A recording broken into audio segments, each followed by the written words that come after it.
يا أيها الناس إنا خلقناكم من ذكر وأنثى وجعلناكم شعوبا وقبائل لتعارفوا إن أكرمكم عند الله أتقاكم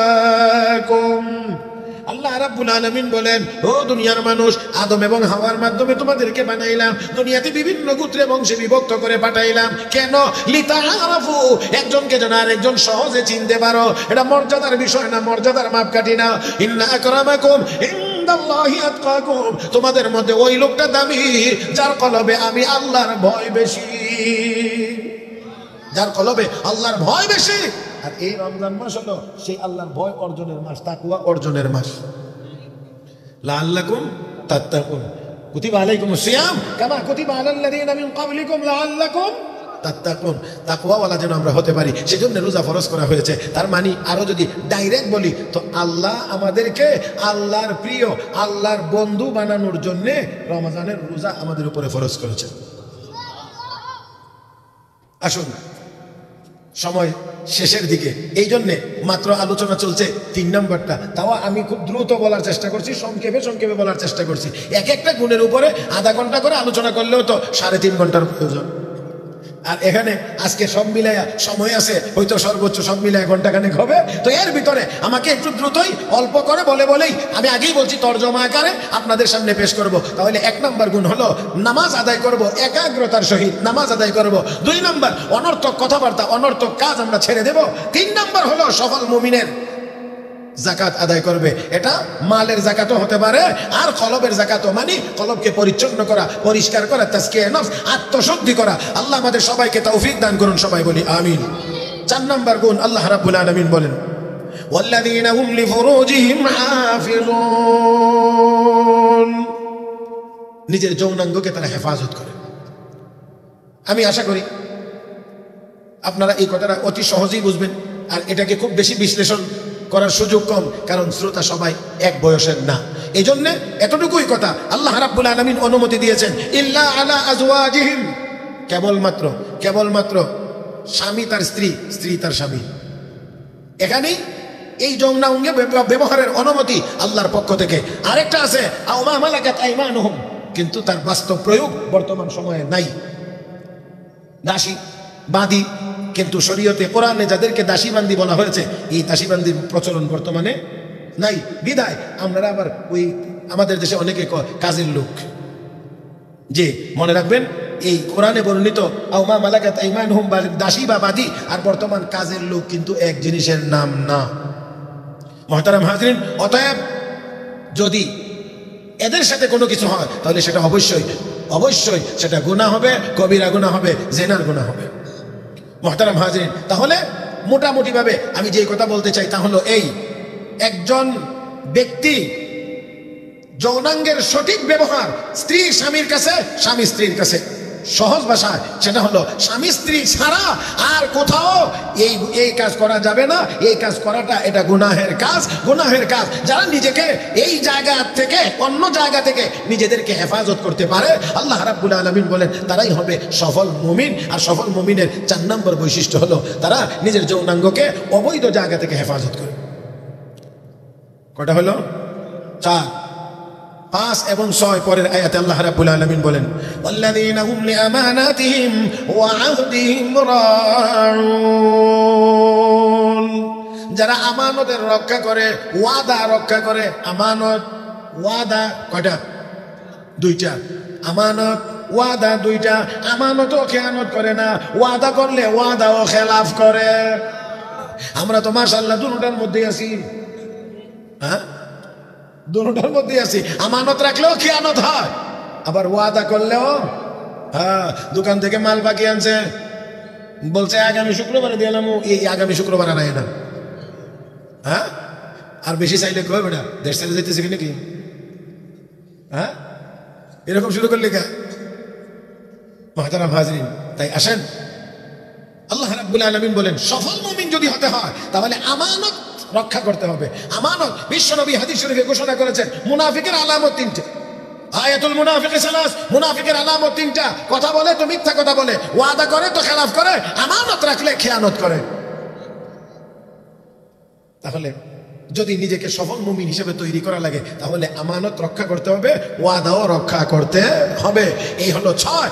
7 নম্বর হলো আল্লাহ রাব্বুল আলামিন বলেন ওয়াল্লাযীনা হুম আলা সালাওয়াতিহিম ইউহাফিজুন, যারা 5 ওয়াক্ত নামাজ যথাযথভাবে আদায় করে, নামাজের হেফাজত করে। রব্বি কারীম অন্য আয়াতে বলেন হাফিজু আলা সালাওয়াত ওয়াস সালাতিল উসতা ওয়া কুমু লিল্লাহি কানিতিন। আল্লাহ কয় নামাজের হেফাজত করো, নামাজের হেফাজত করো। নামাজের হেফাজত মানে সঠিক সময়ে, সঠিক পদ্ধতিতে, সঠিকভাবে নামাজ আদায় করা হলো নামাজের হেফাজত। রাহমাতুল লিল আলামিন বলেন সাহাবীরা তোমাদের জানো নাকি, তোমরা কি মনে করো একজন মানুষের বাড়ির সামনে চলমান একটা নদী, আর ওই লোকটা যদি নদীতে 5 বার গোসল করে তার শরীরে কোনো ময়লা থাকবে? সাহাবীরা বলেন না ইয়া রাসূলুল্লাহ, তার শরীরে কোনো ময়লা থাকবে না। আল্লাহর নবী বলেন 5 ওয়াক্তের নামাজের নমুনাও এমন, যারা দৈনিক 5 ওয়াক্ত নামাজ আদায় করবে তাদের শরীরেও কোনো গুনার ময়লা থাকবে না। তাহলে নামাজের হেফাজত করতে হবে। নামাজ কয় ওয়াক্ত? কত দিনে? 1 দিনে। প্রতিদিন কয় ওয়াক্ত? এই 5 ওয়াক্তের নামাজ আমরা ইনশাআল্লাহ সময় মতো সঠিকভাবে জামাতের সাথে আদায় করব। সবাই বলি ইনশাআল্লাহ। তাহলে খেয়াল করেন 7 নম্বর গুণ হলো এটা। নামাজ দিয়ে প্রথম গুণ শুরু। আল্লাযীনা হুম ফি সালাতিহিম খাশিউন, যারা একাগ্রতার সাথে নামাজ পড়ে। প্রথম গুণ নামাজ দিয়ে, আবার 7 নাম্বারটাও নামাজ দিয়ে। আগেরটা হলো 1 নাম্বারটা হলো নামাজের আভ্যন্তরীণ বিষয়, নামাজের ভিতরের হালত খুশু থাকতে হবে, খুজু থাকতে হবে। আর 7 নম্বরে গিয়ে বলা হয়েছে 5 ওয়াক্তের নামাজ আদায় করতে হবে। তার মানে 5 ওয়াক্তের নামাজ খুশু খুজুর সাথে আদায় করা, আগে আর পরে মিলাইলে ও মুসলমান দাঁড়ায় কি? মুফাসসিরিন ইকরাম বলেছেন নামাজ দিয়ে আল্লাহ সফল মুমিনের কাজ শুরু করেছেন, নামাজ দিয়ে শেষ করেছেন। তার মানে যেই লোকটা সঠিকভাবে 5 ওয়াক্তের নামাজ আদায় করবে, আল্লাহ নামাজের বরকতে অন্যান্য গুণগুলো তার মধ্যে দান করবেন।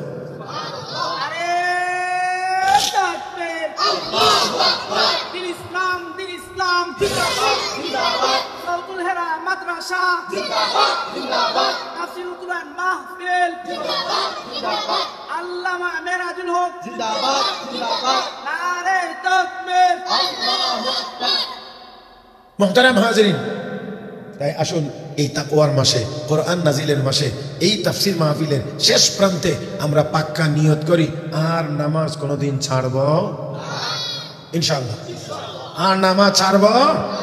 রমজান আইলে অনেকে আমার নামাজ ধরে, রমজান গেলে এমন কিছু মুসল্লি এমন না। নামাজ, রমজানের রোজা সারা বছরে 1 মাস ফরজ, নামাজ প্রতিদিন। হ্যাঁ, খেয়াল রাখতে হবে। আপনি একটু চিন্তা করেন 30টা যদি হয় তাহলে 30টা রোজা 30টা ফরজ, তাই না? আর প্রতিদিন মাসে 150, তাহলে সারা বছরে 30 ফরজ রোজা আর 1 মাসে 150 ফরজ নামাজ। এবার চিন্তা করেন বছরে কত? মাসে 150 হইলে বছরে 1800, বছরে 1800। সারা বছরে রোজা ফরজ 30টা, 29টাও হতে পারে, ধরেন 30টা, তাহলে 30 রোজা 30 ফরজ। আর নামাজ একা এক নামাজ বছরে 1800 বার ফরজ।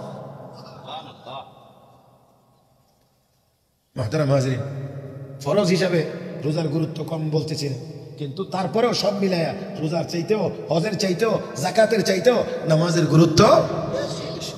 সাথে শেষ কথা বলতে চাই, আল্লাহ বলেন হাফিজু আলাস সালাওয়াত, নামাজের হেফাজত করো। এখানে হাফাজা ইউহাফিজু মুহাফাজাতান, একে অপরকে হেফাজত করা। আল্লাহ বুঝাইতে চান বান্দা তুই নামাজের হেফাজত কর, নামাজও তোর হেফাজত করবে। কথা বুঝছেন না? তুই নামাজের হেফাজত কর, নামাজ তোরে হেফাজত করবো। হাদিসে স্পষ্ট আছে ইহফাজিল্লাহ ইয়াহফাজকা, তুই আল্লাহরে হেফাজত কর, আল্লাহ তোরে হেফাজত করবো। আল্লাহরে আপনি কি হেফাজত করবেন? বুঝেন নাই? আমি আর আপনি আল্লাহর কি হেফাজত করবো? তার মানে হলো আল্লাহর হুকুমের হেফাজত করা। আমরা যদি আল্লাহর হুকুম মানি তাহলে আল্লাহ আমাদেরকে হেফাজত করবেন। আল্লাহ এই আয়াতগুলোতে 7টা গুণের কথা উল্লেখ করার পরে আল্লাহ এবার পুরস্কার ঘোষণা করছেন, উলাইকা হুমুল ওয়ারিসুন। আল্লাহ কো তারা উত্তরাধিকারী। আল্লাহ কথা বলেন না তারা জান্নাতে যাবে, জান্নাতুল ফিরদাউসে যাবে, এই কথা না বলে ওয়ারিসুন বলছেন, উত্তরাধিকারী। উত্তরাধিকারী কাকে বলে? বাবা মারা গেছে, ছেলে বাবার সম্পদের উত্তরাধিকারী। এটা বাবা বললেও না বললেও। বাবা মারা গেলে অটোমেটিক ছেলে মেয়ে তার সম্পদের উত্তরাধিকারী। তার মানে এটা বলার কোনো দরকার নাই, এটা বলা ছাড়াই এমনি হবে। তো আল্লাহ বলতে চান এই 7 গুণ যেই মুমিনের মধ্যে থাকবে, বাবা মারা গেলে ছেলে যেমন অটোমেটিক সম্পদের উত্তরাধিকারী হয়, এই 7 গুণওয়ালা মুমিন মরবে আর জান্নাতের মেহমান হয়ে যাবে। এটা যেমন নিশ্চিত, এটাও। তারপর আল্লাহ বলেন আল্লাযীনা ইয়ারিসুনাল ফিরদাউস, সাধারণ কোনো কিছুর ওয়ারিস না, তারা উত্তরাধিকারী হবে জান্নাতুল ফিরদাউসের। আর উত্তরাধিকারীর আরেক ব্যাখ্যা মুফাসসিরিন ইকরাম লিখেছেন, এটা বড় চমৎকার। একেবারে শেষ জায়গাতে এসে একেবারে আমার দিকে তাকায়া এই কথাটা শুনবেন। আল্লাহ যা বলছেন উত্তরাধিকারী, এক অর্থ তো হলো নিশ্চিত জান্নাত, আরেকটা হলো উত্তরাধিকারী। আল্লাহ কেন বলছেন একেবারে আমার দিকে তাকান, আমার দিকে। যত মানুষ দুনিয়াতে এসেছে, যত মানুষ দুনিয়াতে আসবে, সব মানুষের জন্যেই আল্লাহ জান্নাতেও বাড়ি বানাইছেন, জাহান্নামেও বাড়ি বানাইছেন। কথা বুঝেন নাই? তাহলে আপাতত যত মানুষ চলে গেছে তারাও বাদ, আপাতত যত মানুষ দুনিয়াতে এখনো আসে নাই তারাও বাদ। আপাতত আমরা যারা দুনিয়াতে আসি তাদেরটা হিসাব করি, বর্তমান দুনিয়ায় প্রায় 800 কোটি মানুষ। 800 কোটি, এর মধ্যে 600 কোটি মানুষই বিভিন্নভাবে অমুসলিম। কেউ ইহুদি নামে, কেউ খ্রিস্টান নামে, কেউ মূর্তি পূজার নামে, কেউ অগ্নি পূজার নামে, যেইভাবেই হোক 600 কোটি মানুষ অমুসলিম, ঈমান নাই। আর ঈমান ছাড়া জান্নাত নাই। ইন্নাহু মান ইউশরিক বিল্লাহ ফাকাদ হারামাল্লাহু আলাইহিল জান্নাহ, আল্লাহর সাথে যে কোনো ভাবে শরীক করবে জান্নাত তার জন্য হারাম। তাহলে এবার চিন্তা করেন, বর্তমান দুনিয়াতে আমরা 800 কোটি মানুষ আছি, 800 কোটি মানুষের মধ্যে 600 কোটি মানুষ তাদের ঈমান নাই, না থাকার কারণে তারা তাদের জান্নাতের বাড়িতে যাইতে পারবে। ইমানদারেরা জান্নাতে যাবে, তার নির্দিষ্ট বাড়িটা পাবে। আর আল্লাহ কয় উলাইকা হুমুল ওয়ারিসুন, আরো যে 600 কোটি জান্নাতের ভিতরে বাড়ি ভরে রয়েছে, এইগুলো উত্তরাধিকারীদের মধ্যে যেমন বাবার সম্পদ বন্টন হয়, ওই 600 কোটি মানুষের জন্য বানানো জান্নাতের বাড়ি 200 কোটি মানুষের মধ্যে আল্লাহ বন্টন করে দিবেন। এবার কি বুঝতে পারছেন? তাহলে বাড়ি নিজেরটাও আছে, হেরাজে যাইতে পারবেন না, হিডিও। الذين يرثون الفردوس هم فيها خالدون। আল্লাহ রাব্বুল আলামিন বলেন এই জান্নাতুল ফিরদাউসের উত্তরাধিকারী হবে। আর এটা কিছু দিনের জন্য না, কয়েক মাস কয়েক বছরের জন্য না। হুম ফিহা খালিদুন, তারা চিরকাল ওই জান্নাতের ভিতরে থাকবে, চিরকাল। ও মুসলমান, জান্নাতুল ফিরদাউস দামি জান্নাত, বড় জান্নাত। আল্লাহ নবী বলেন সর্বনিম্ন জান্নাতি যে হবে, ওই লোকটার জান্নাত এই পৃথিবীর 10টার সমান হবে। আল্লাহু আকবার কর, 10টার সমান হবে। আর আমার নবী বলেন ওই সর্বনিম্ন জান্নাতি জীবনে খেদমতের জন্য আদনা আলি আহলিল জান্নাতি লাহু ৮০,০০০ খাদিম। আল্লাহ নবী বলেন ওই সর্বনিম্ন জান্নাতির খেদমতের জন্য মহান আল্লাহ তাকে ৮০,০০০ খাদিম দান করবে। কয় হাজার? ৮০,০০০। তাহলে আসুন, আমরা যদি পরিপূর্ণ সফল হতে চাই তাহলে যাইতে হবে জান্নাতে। আর জান্নাতে যদি যাইতে পারি, পরিপূর্ণ সফল হতে পারবো। সেই জন্য আমাদের গুণ লাগবে কয়টা? একাগ্রতার সাথে নামাজ আদায় করতে হবে, অনর্থক কথা অনর্থক কাজ ছেড়ে দিতে হবে, যাকাত আদায় করতে হবে, আত্মশুদ্ধি করতে হবে, 4 নাম্বার যৌনাঙ্গের হেফাজত করতে হবে, 5 নাম্বার আমানত রক্ষা করতে হবে, 6 নাম্বার ওয়াদা বরখেলাফ করা যাবে না, ওয়াদা রক্ষা করতে হবে, 7 নাম্বার 5 ওয়াক্তের নামাজ সঠিকভাবে আদায় করতে হবে। এই 7 গুণ যার, জান্নাত তার। আল্লাহ রাব্বুল আলামিন আমাদের সবাইকে এই গুণগুলো অর্জন করার মাধ্যমে দুনিয়া আখিরাতে সফল হওয়ার তৌফিক আমাদের সবাইকে আল্লাহ যেন দান করেন। সবাই বলি আমিন ইয়া রাব্বাল আলামিন। সুবহানাকাল্লাহুম্মা বিহামদিকা।